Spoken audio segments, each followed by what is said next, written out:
kausapin natin may kayang tao na yun.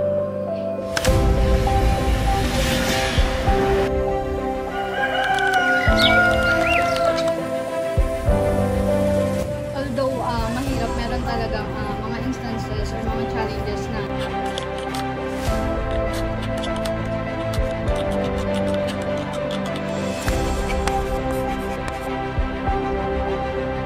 ngunit sa kabila ng ating kahirapan, ang Pilipinas ay may malaking potensya.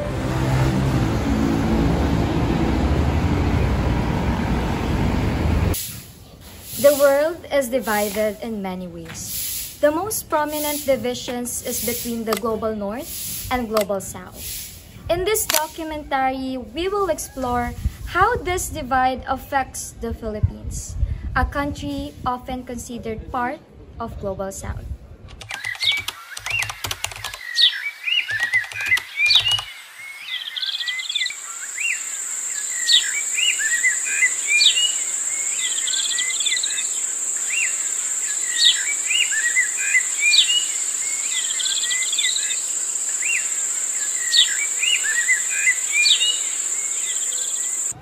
Ngayon po, andito po tayo ngayon sa Pilar upang ipinterview ko natin si Miss Alma Jen Salapungon.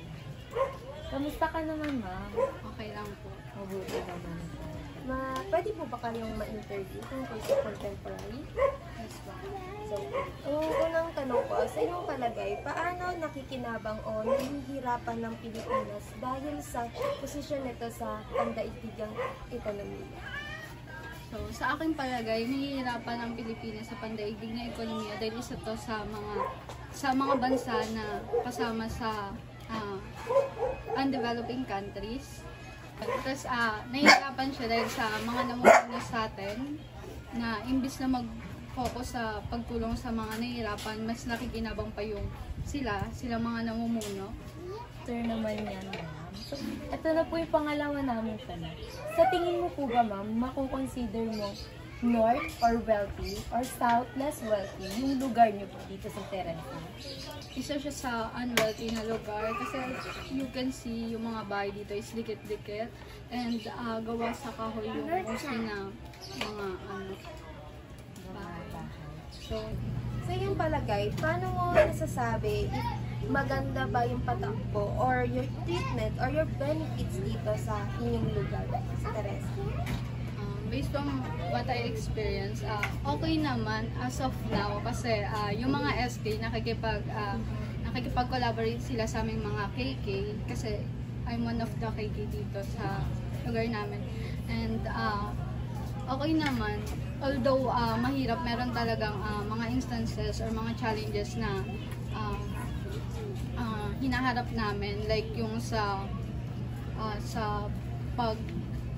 solicitation, like ang hirap hagilapin ng yung ibang so yun. So, ma'am, ang pangalawa po namin tanong, ano po ang iyong pagkakaintindi sa terminology na Global North at Global South? At paano sila nagiging magkaiba? So, yung Global South, in my perspective, is sila yung mga developed countries na merong wealthy countries, political stability. Ayun, while the South is yung mga undeveloped countries and known as poor countries. For me, yung pinagkaiba nila, yung Global South kasi, mostly ng mga tao doon is educated. They have the opportunity to study. And while sa Global South is hindi ganon ka-established when it comes sa education system. Kaya madaming tao na walang, especially mga bata, walang opportunities na makapag-aral. So, sa tulad nga ng sinabi mo kanina na you are a part of a KK member. So, what do you think po na way mo na makakatulong pa sa inyong komunidad here sa Teresa para maipabuti ang inyong lugar?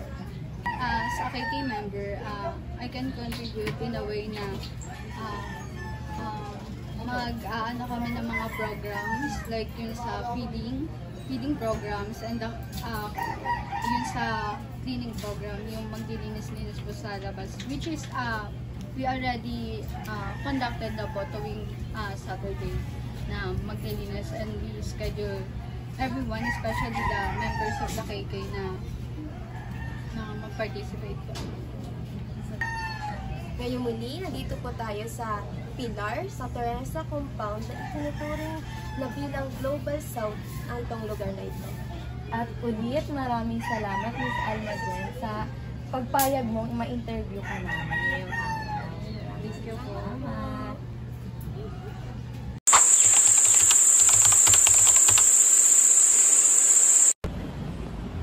So, nandito po tayo upang kamustahin at tanungin si Mr. Almario sa kanyang naging karanasan sa pagpunta sa Malabuyok, Cebu. Kamusta naman po ang inyong pagbisita muli sa inyong lugar sa Malabuyok? Ayos naman. Pero syempre, sa una mahirap kasi galing ako sa syudad at pumunta ako doon na iba yung settings. Bale, walang mall doon, walang convenience store, walang kahit ano. So yung mga access to ng mga kailangan is sobrang layo pa. Kaya naninibago syempre bilang tayo doon na taga dito sa syudad. Napakahirap para sa akin kasi kailangan ko mag-adjust. Yun lang po. So, meron po kaming mga tanong na maaari mong sagutin. At ang una po namin tanong ay, ano ang mga paraan na pwede mong ma-apply para mabawasan ang agwat sa pagitan ng Global North at Global South? Siguro para sa akin, para mabawasan yung agwat, kailangan talagang pagtuunan ng pansin kasi bukod sa napakalayo, kailangan talaga siyang i-develop. Kasi yung settings doon is talaga napakahirap. Biruin mo, walang tubig. Sobrang hirap. Minsan, naliligo kami doon ng 2 days na, hindi pa kami naliligo. Kasi wala talagang tubig, kailangan namin magigit sa malayo. Kaya kung para sa akin, kung papalitin yung gap doon, kailangan talaga siyang i-develop. Kailangan talaga siyang gastusan ng gobyerno para magkaroon ng access sa lahat. Kasi talagang napakahirap talaga. Sa iyong palagay ba, ang lugar ng Malabuyok ay isa sa mga mayayaman na lugar? Mayaman na lugar siguro sa paligid. Kasi dahil nga hindi sila develop, syempre, presko pa yung hangin. So marami silang access pa pagdating sa mga likas na yaman. Katulad ng isda, kasi tabing dagat na kami dun eh. So, yun, tapos malinis din yung tubig nila, walang chemical, talagang ano pa yung sariwa pa. Ayun yung mayaman sa kanila. Pero kung sa pagiging advanced natin, kumbaga sa kanila, talagang hindi. Pero sa likas na yaman, mas lamang sila sa atin, mas mayaman sila sa atin. Yun. So, paano nakaka-apekto ang pagkakahati ng Global North at Global South sa bansa gaya ng Malabuyok? Pagkakahati, nakaka-apekto? Nakaka-apekto kasi siya. Talagang nakaka-apekto kasi dito ang layan ng access natin, ang daming access, ang daming mall, ang daming convenience store, ang daming talagang advanced na. Kung pupunta ka doon, talagang maninibago ka kasi wala talaga eh. Hospital, ang layo. So, ang sobrang layo, kailangan kong bumaba ng bundok pa. Tsaka yung access ng mga pagkain doon at bibilin mo talaga, sobrang layo. Kailangan pang mag-trek ng 1 hour sa bundok, bababa ka, yan ka, nakakapagod. Kaya sobrang laki ng nila. Sobrang laki ng pagkakahati talaga. Nandito tayo, buildings, kumbaga doon talagang walang sobrang walang malasa. So, sa tingin mo ba na ang lugar ng Malabuyok ay mayroong karampatan ng mga pangunahing pangangailangan doon sa mga nakatira o namumuhay doon sa lugar na yun? Siguro meron naman, dahil nga mayaman sila doon sa limis na yan. Doon is talagang napakadami. So, access nila ng pagkain ng madali lang. Hindi mo lang sa sa bakuran. Tapos, manguli ka lang din ng isda.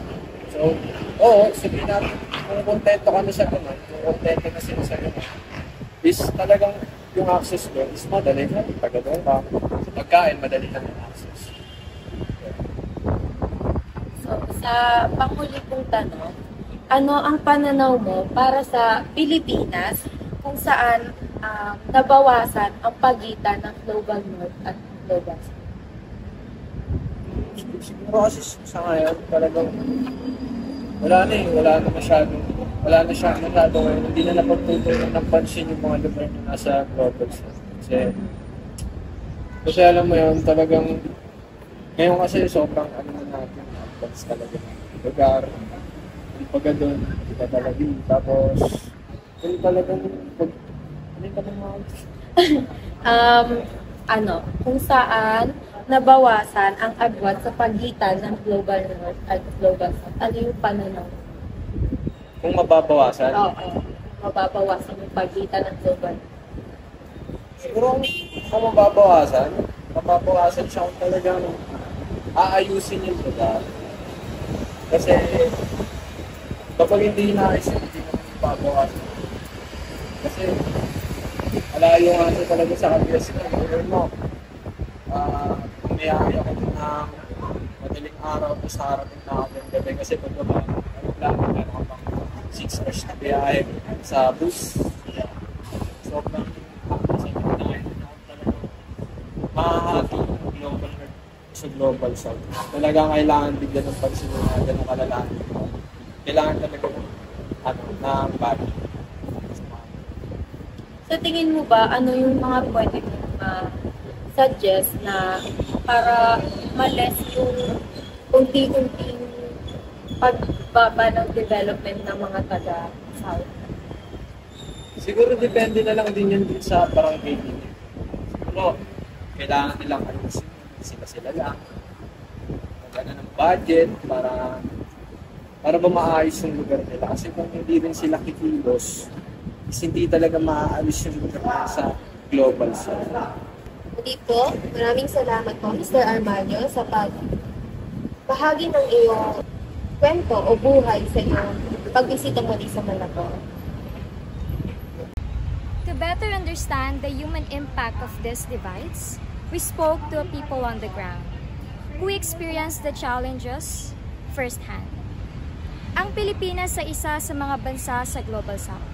Bakit nga ba? During colonization, the Philippines was exploited to our resources.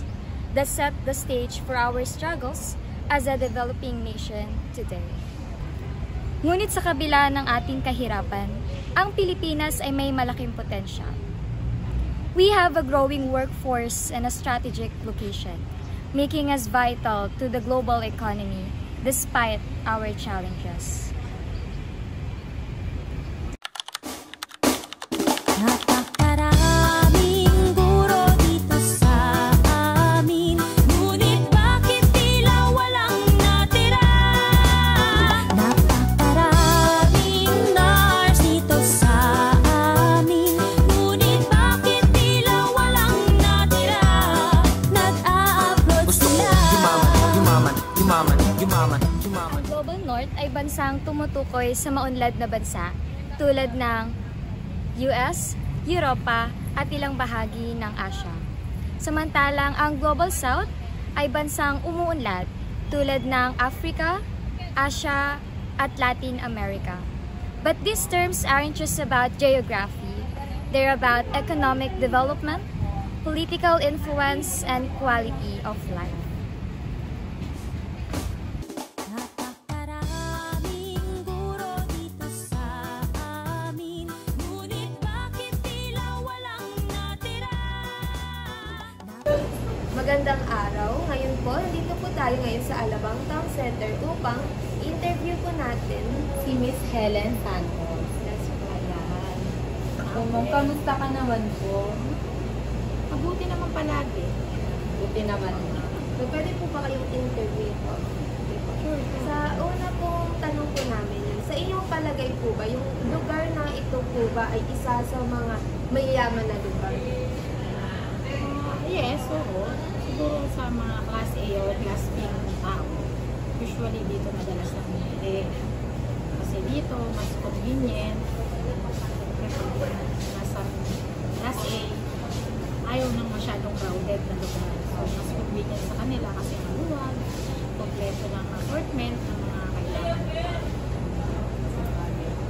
And sa pangalawang tanong po natin, no, sa tingin mo po ba yung lugar na po ito ay merong sapat na pangangailangan, pangunahing pangangailangan ng mga tao? Oo naman, lalo na supermarket. Supermarket is basic needs ng tao.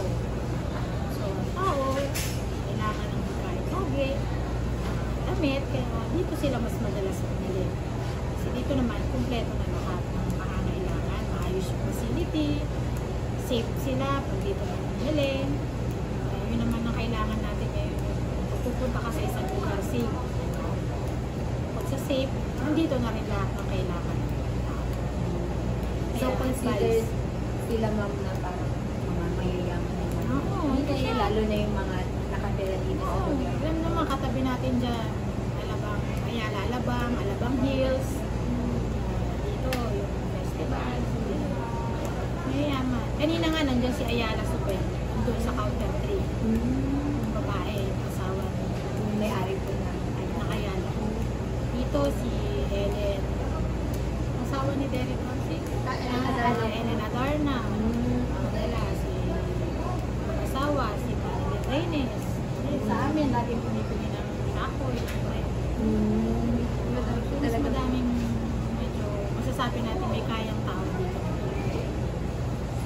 Ngayon po, muli, dito po tayo sa Alabang Town Center upang ma-interview po natin lahat ng mga kung ano nga ba pa ang mga nagiging karanasan, mga nagiging pangunahing mga nararanasan dito sa kinoconsider natin na global north. Ayun. At Ma'am Helen, maraming salamat po na pumayag kayo. Always a welcome. Salamat po. Thank you. Good luck. Sa kabila ng mga hamon, ang Pilipinas ay kumikilos tungo sa mas magandang kinabukasan. We focus on empowering local communities so they can compete globally without losing their identity. By addressing inequalities and investing in education, innovation, and sustainability, we can bridge the gap. Muli, ako si Abigail Bontilao, ang inyong lingkod. Together, let's create a world where no one is left behind.